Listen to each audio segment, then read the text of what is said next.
soal impor gula ini, Pak. Saya dengar memang setiap menteri nih, Pak. Ketepatan kan ini dia sebagai salah satu tim sukses, Pak. Tetapi juga disu tuntas. Kalau ada menteri yang sekarang terlibat ini, ya segera juga, Pak. Ini Kejagung, 9 tahun, ngapain aja? Kenapa ributnya baru sekarang? Emang baru tahu? Apa baru ingat? Atau baru dapat telepon? Yang penting jangan tebang pilih. Habis ini berani nggak nangkep-nangkepin yang lagi satu gerbong? Masa iya nggak ada kasus? Yang bener nggak apa? Sekarang kan jadi paham ya kenapa pada merapat ke Kim ya.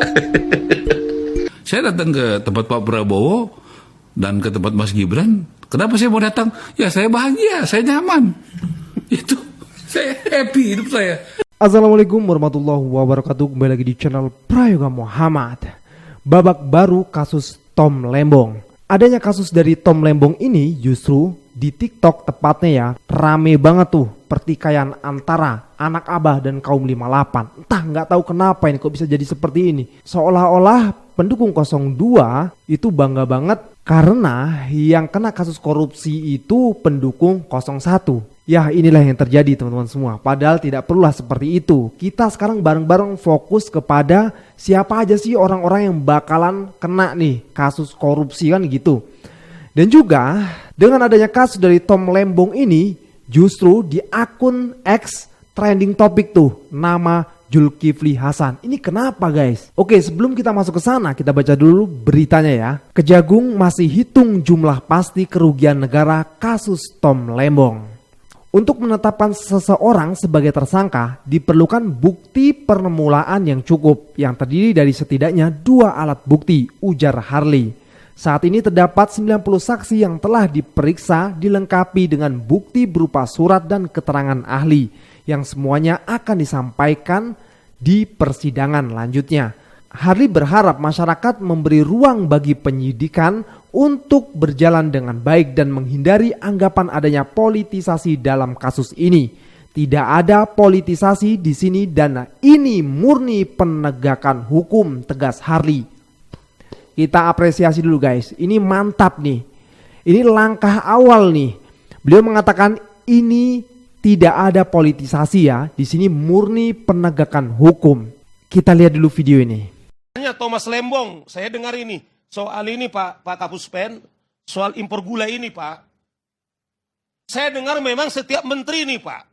Jangan juga nanti dituduh rejim ini, pemerintah ini, ketepatan kan ini dia sebagai salah satu tim sukses Pak. Tetapi juga disu tuntas.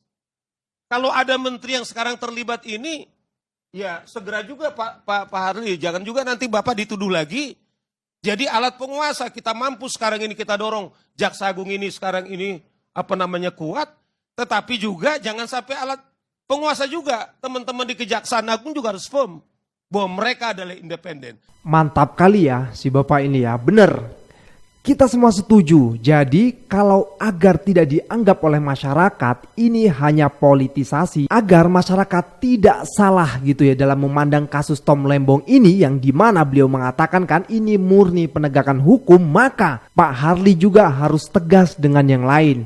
Dimana Pak Harley harus memeriksa juga menteri-menteri ataupun mantan menteri yang sudah pernah mengimpor gula. Dimana kalau kita lihat ya daftarnya itu dari 5 menteri, justru Pak Tom Lembong inilah yang paling sedikit. Sekarang teman-teman semua mengenai trending di akun X tentang Zulkifli Hasan. Ini gue juga bingung nih kenapa kok Pak Zulkifli ini yang trending di akun X ya.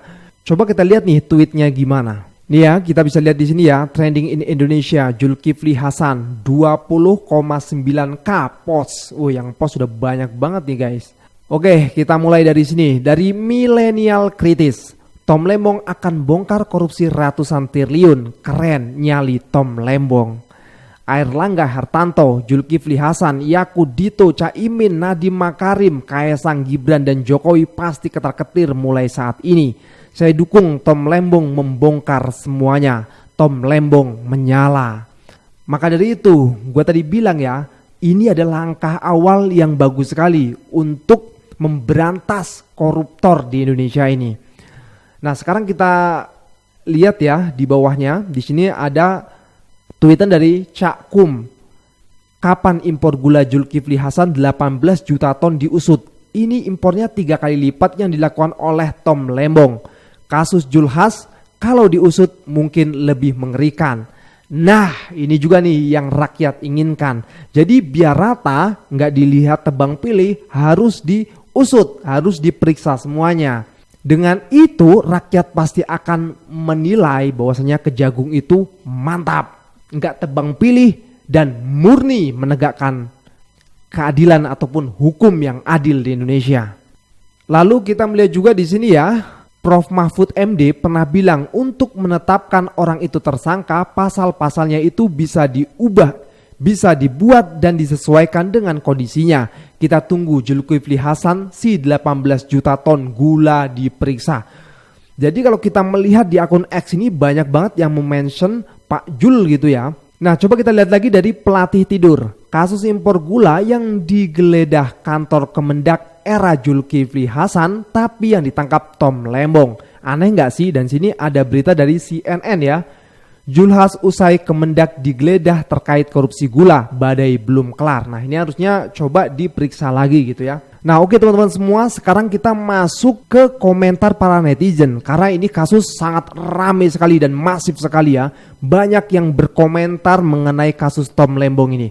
Oke teman-teman semua, langsung saja kita lihat videonya. Ngikutin perkembangan kasus Tom Lembong seru ternyata. Nih, aku nemu 3 fakta menarik. Pertama, ternyata Kejagung tuh belum mengantongi bukti aliran dana ke Tom Lembong. Kedua, kalau kita pelajari surat dakwaannya, ternyata kerugian negara itu berupa keuntungan yang didapat oleh perusahaan swasta yang seharusnya itu menjadi keuntungan dari BUMN. Ini asli aku nggak paham. Jadi swasta nggak boleh untung atau gimana sih? Apa jangan-jangan ini yang bikin company-company besar kayak Apple, Tesla nggak berani jor-joran untuk invest di Indonesia? Mereka lebih pilih ke negara-negara sebelah. Ketiga, dan tahukah kalian, ini data impor gula dari 4 menteri yang berbeda. 2015-2016 atau era Tom Lembong impor sekitar 5 juta ton dan rekornya dipegang sama Zulkifli Hasan 20 juta ton. Jadi nangkepnya tuh berdasarkan apa sih, bingung kan? Salam logika. Setelah penangkapan TL dengan kasus gula yang harus siap-siap AB karena AB sudah menjadi TO. Jangan dikira korupsi itu adalah maling uang negara saja. Di negara Wakanda sana berseberangan dengan pemerintahan saja itu sudah dianggap korupsi dan bisa ditangkap. Gua dulu ingat kalau kebanyakan makan gula bisa menyebabkan diabetes. Ternyata sekarang kebanyakan makan gula juga bisa ditangkap. Roti Erina 400.000 ternyata kode 400M. Banyak sekali komentar-komentar warganet seperti itu ya, terutama di konten-konten TikTok. Gua sih bukannya risih, tapi malah penasaran, kok kayaknya ada benernya juga itu loh. Setiap apa yang diposting Kaisang itu kok seakan-akan dia ingin menunjukkan bahwa dia tahu sesuatu. Makanya gua scroll-scroll postingan dia, lalu gua menemukan ini Kaisang sedang menggoreng. Apakah dia ingin menunjukkan clue tentang kasus minyak goreng? Terus ada lagi, ini saat Kaisang pergi haji bareng istrinya. Apakah ini juga dia ingin menunjukkan sesuatu kalau ada kasus di kementerian bapaknya tentang kuota haji? Terus ini lagi, masih tentang kuliner. Dia berjualan atau bisnis pisang goreng, dan pisang goreng miliknya udah pasti manis. Apakah dia juga ingin menunjukkan sesuatu kalau selain Tom Lembong itu sebenarnya ada juga yang harus ditangkap tentang kasus impor gula? Tapi yang bikin gua jadi makin penasaran nih, satu-satunya postingan dia ucapan selamat ulang tahun ke RKGBN. Apakah postingan ini sebenarnya juga clue bahwa dia tahu tentang Fufufafa? Tapi kalau saya boleh menyarankan, jangan sampai Mas Kaisang posting tentang ijazah, Mas. Takutnya nanti para pemilik ijazah palsu dan joki-jokinya ngamuk. Pokoknya bongkar terus, Mas. Kami rakyat butuh hiburan di sela-sela ekonomi yang tak menentu ini. Kejagung itu kerjanya gimana sih? Masa butuh waktu 9 tahun untuk menetapkan Tom Lembong sebagai tersangka? Sekarang kalian bayangin, bayi baru lahir, 9 tahun kemudian itu, dia udah kelas 4 SD. Dari tuh bayi nggak bisa ngapa-ngapain, sampai dia udah lancar kali bagi tambah kurang. Dari masih nyusu sama emaknya, sampai udah bisa ngebohongin emaknya. Nah, ini Kejagung, 9 tahun, ngapain aja? Kenapa ributnya baru sekarang? Emang baru tahu? Apa baru ingat? Atau baru dapat telepon? Terus yang berikutnya, Kejagung itu sadar nggak sih kalau mereka sudah mencemarkan nama baik? Orang itu ya, kalau udah dengar kata tersangka korupsi, pasti yang ada di kepalanya itu korupsi duit.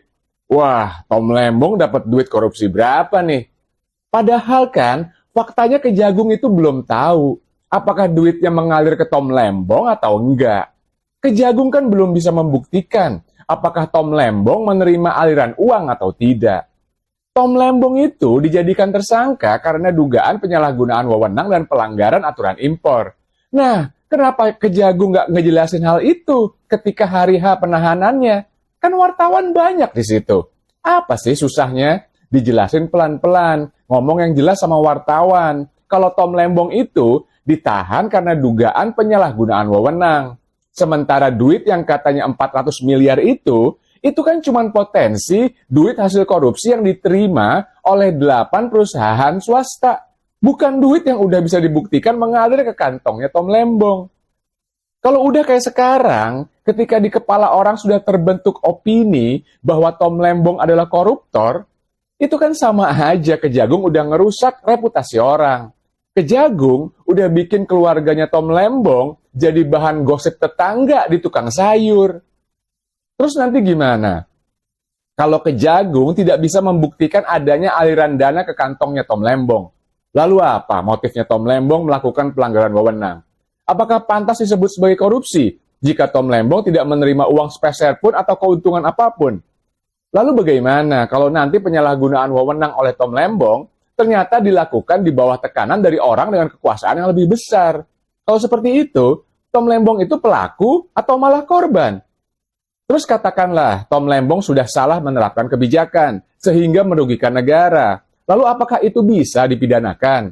Kalau bisa, lalu bagaimana dengan kesalahan kebijakan lainnya yang sudah jelas-jelas merugikan negara? Bagaimana dengan proyek kereta cepat? Bagaimana dengan proyek-proyek jalan tol? Apa kabarnya proyek tanam singkong tapi tumbuhnya jagung? Itu semua juga kan telah membuat negara rugi. Sekarang semua mata, bahkan juga termasuk dunia internasional, semuanya tertuju kepada Kejagung. Kami mendukung segala upaya penegakan hukum yang berkeadilan. Tapi kami akan melawan semua dagelan konyol yang menggunakan hukum sebagai alat untuk memenuhi agenda kepentingan segelintir orang. Apalagi jika digunakan untuk ambisi politik kekuasaan. Kejagung, kalian sudah memulai, maka kalian wajib menyelesaikan. Dan kami akan mengawasi. Salam Semangat Antitesa 24. Bagus sekali ya statement dari Bang Antitesa 24. Jadi terbuka nih wawasan gua mendengar statement dari beliau ya. Benar juga nih, ini berarti menjadi PR yang besar untuk Kejagung sendiri ya. Dan juga akhirnya rakyat itu jadi terbuka gitu loh soal kasus-kasus korupsi yang lain. Yang dimana nantinya rakyat pun akan menunggu tindakan dari Kejagung sendiri. Bagaimana sikap Kejagung kepada para menteri-menteri yang sudah diisukan pernah korup dan lain sebagainya. Wah, ini bakal panjang ini guys. Seru. Oke, kita lanjut lagi ke videonya. Pengikut Abah pasti lagi banyak yang ngambek nih. Gimana nggak ngambek? Tom Lembong, pemeran Venom Last Dance, pendukung patennya Abah, ditangkap gara-gara kasus korupsi. Ya elah, tapi ini tahun berapa sih? Doi lo pas jadi Kemendak tahun 2015-2016. Nangkapnya kok baru sekarang tahun 2024. Kan jadi pertanyaan banyak orang lah, apalagi anak Abah. Duit yang dikorup udah habis bro. Negara nggak untung apa-apa kalau udah habis. Apa jangan-jangan teori anak Abah itu bener ya? Jangan-jangan lawan politik lagi ditumbangkan nih sama penguasa. Wah, kalau gitu jangan-jangan menteri-menteri yang sekarang adem ayem berkuasa 10 tahun lagi bisa-bisa ditangkap juga karena korupsi. Serem. Korupsi ya korupsi. Mesti ditangkap. Jangan dibela guys. Meskipun pinter kayak Pak Tom Lembong. Tapi jujur, gue penasaran banget ini akal-akalan siapa sih? Tom Lembong ditahan karena kasus kebijakan impor gula 9 tahun lalu. 9 tahun lalu. Emang kebaring-baring kemana aja sih? Sekarang kan jadi paham ya kenapa pada merapat ke Kim ya. Sederhana sih, tapi anak abah nggak suka. Ujung-ujungnya paling dibilang kriminalisasi. Yang belum ketangkep, sabar ya, ngantri. Kejaksaan Agungnya lagi sibuk banget tuh nangkap-nangkapin orang. Salut banget lah pokoknya. Kalau emang rugi negara, sikat aja pak, mau siapa kek. Yang penting jangan tebang pilih. Habis ini berani nggak nangkap-nangkapin yang lagi satu gerbong? Masa iya nggak ada kasus? Yang bener nggak pak ah? Habis politik balas budi, semoga ini bukan politik balas dendam. Balas pantun yuk. Buah stroberi ketiban atom. Tikusnya kan si Jerry ya, yang nggak tangkap si Tom. Kabur. Jadi berarti kalau semuanya berkumpul di pemerintahan Pak Prabowo, Jadi? hanya meninggalkan PDIP sendiri, keseimbangan perpolitikan kita nggak bagus loh bro. Iya. Ya terus dorong dong orang mau di luar pemerintahan. Kenyataannya dia datang semua gimana? Nggak bisa dipaksa kan? Nggak bisa dipergi bagaimana? Nggak. Ya kan? Saya setuju konsep kau ada keseimbangan, ada apa. Siapa yang nggak setuju begitu? Ya kan? Kita juga kan pernah merasa di luar pemerintahan dulu. Ya, kenapa sih pada datang? Loh, ya harusnya tanya sama yang datang dong. Kenapa mau datang? Kan gitu, Bar. Menurut lu gimana? Ya banyak nyaman. Orang kan pasti nyaman, lebih bahagia. Saya datang ke tempat Pak Prabowo dan ke tempat Mas Gibran. Kenapa saya mau datang? Ya saya bahagia, saya nyaman. Itu saya happy hidup saya. Ya, saya merasa dimanusiakan. Ya begitu. Jadi tentu kita pilih dong. Kita mau ada di tempat yang mana, yang membahagiakan kita dong, yang nyaman buat kita dong. Sekarang jadi tahu kan kenapa banyak yang merapat. Alhasil sepi oposisi.